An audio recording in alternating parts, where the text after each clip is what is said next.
তাতাহীর পরিশুদ্ধি শৈশবে হজরত মুহাম্মদ সাল্লাল্লাহু আলাইহি ওয়াসাল্লামের বক্ষ বিদারণের ঘটনাটি ছিল নবুয়তের পূর্বে প্রস্তুতির এক আদর্শ অলৌকিক নিদর্শন।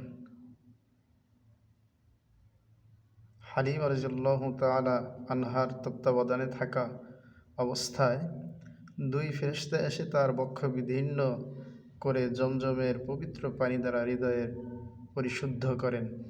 এই ঐশী প্রতিক্রিয়ায় মানবীয় দুর্বলতা ও অশুদ্ধতার সব চিহ্ন মুছে যায়। এটি ছিল আল্লাহর বাণী প্রচারের পূর্ব প্রস্তুতি। এই তাতহীর নবীজি সাল্লাল্লাহু আলাইহি ওয়াসাল্লামকে নির্মল ও পবিত্র করে তোলে, যা তার নবুয়তের দৃঢ় ভিত্তি স্থাপন করে।